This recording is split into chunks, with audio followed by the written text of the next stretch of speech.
뉴스 속보 전해드리겠습니다. 참 말문이 막힐 정도입니다. 이재명에 대한 이 선거법 위반 2심 선고입니다. 무죄로 뒤집어졌습니다. 이건 재판이 아니고 정치권들의 난동이다 이렇게 보입니다. 앞으로 어떻게 되느냐가 더 중요합니다.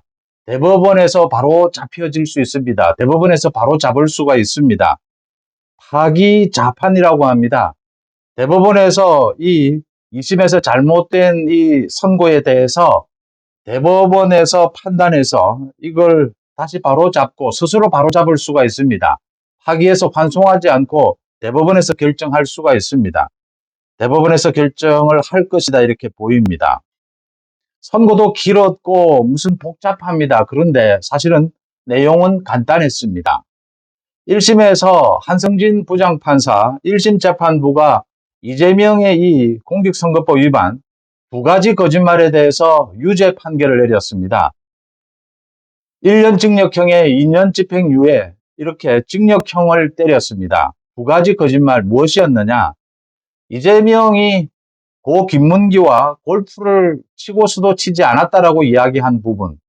또 하나는 백형동 4단계 용도 변경이 국토부의 협박에 의한 것이었다라고 한 이 두 가지를 유죄로 인정했습니다. 그런데 오늘 재판부는 이 두 가지에 대해서 이 국토부의 협박은 이재명이 좀 말을 심하게 한 것인데 의견을 발표한 것이다. 이걸 협박을 당했다라는 걸 거짓말로까지는 볼 수가 없다. 이렇게 이야기를 한 것입니다. 그 다음 고 김문기와 골프를 쳤느냐 치지 않았느냐 이 부분은 이재명의 말은 이런 것입니다. 마치 골프를 친 것처럼 이 자신과 김문기가 찍은 사진을 조작했다라고 했습니다. 10명이 찍은 사진 이 가운데 4명을 오려낸 것 이게 조작이다라고 했습니다. 오늘 재판부가 이게 조작이 맞는 것 같다라고 인정했습니다.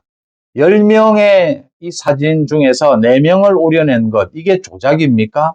또 마치 골프를 친 것처럼 사진을 조작했다라고 했습니다. 여기에서 1심 재판부는 이걸 들은 국민들은 모두 이재명이 골프를 안 친 것처럼 거짓말하는 것으로 이해했을 것이다. 그래서 이 이재명이 거짓말을 한 것이다 라고 했습니다. 기준이 국민이 기준이냐 유권자가 기준이냐 지금 2심에서는 기준이 이재명의 눈이 기준이 된 겁니다. 법을 판결을 내리면서 이 판결의 기준은 상식이고 국민입니다. 선거법은 유권자가 어떻게 바라봤느냐가 가장 중요합니다. 그런데 오늘 이 2심 재판부는 마치 이재명의 대변인처럼 이재명의 눈으로 모든 것을 바라봤습니다.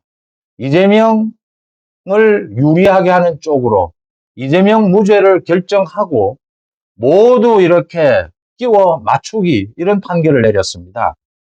지난 4개월을 끌었는데 재판 부장판사 3명입니다. 판사들의 고향을 이야기하지 않을 수가 없습니다. 1명은 영남이고 2명은 전남입니다. 호남입니다. 이건 재판이 아닙니다.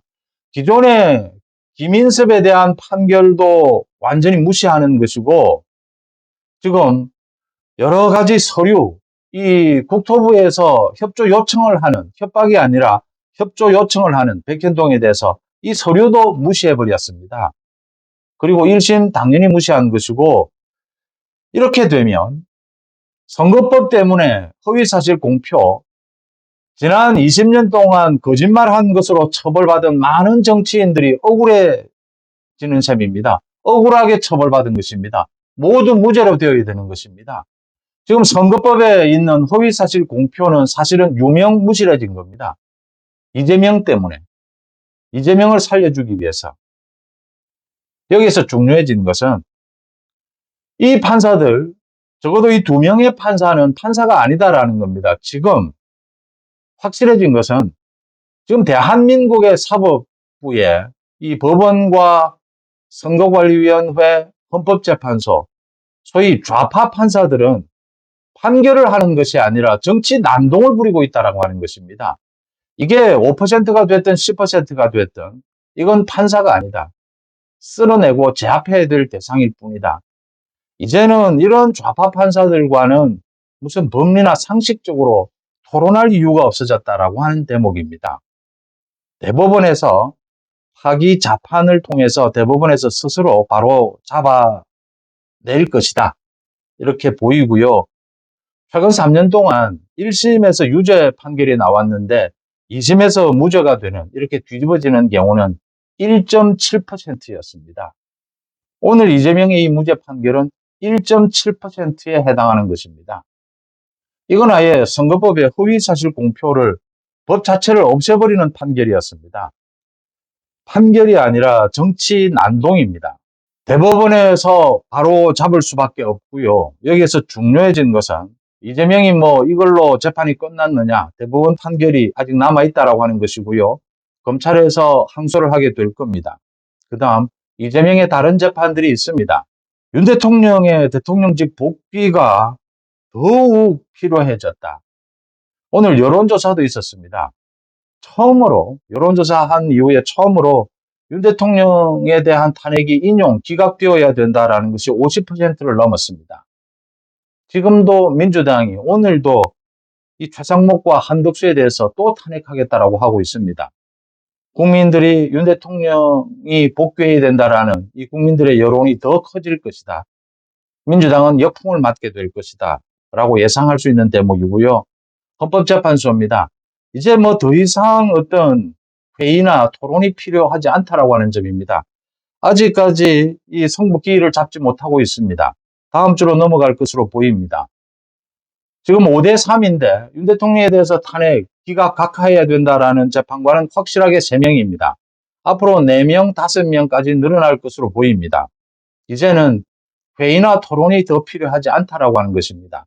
문영배, 정계선 저런 좌파 판사들은 오늘 이 판결에서도 드러났듯이 토론할 대상이 아니고 제압할 대상이다. 참 어처구니 없는 결과를 봅니다. 모든 법조인들의 예상을 뒤집어 엎었습니다. 모든 이 판례도 뒤집어 엎었습니다. 모든 증거도 뒤집어 엎었습니다. 판단의 기준을 국민에게 두지 않고 법리에 두지 않고 상식에 두지 않고 어떻게 하면 이재명을 살릴까? 이재명에게 무죄를 줄까? 이재명의 변명, 이재명의 눈에 맞춘 판결이었습니다. 판결이 아니라 난동이었습니다. 바로 잡혀질 것이라고 봅니다. 더욱더 합리적인 국민들이 뭉쳐야 할 때다. 이렇게 봅니다. 뉴스 속보 마칩니다. 고맙습니다.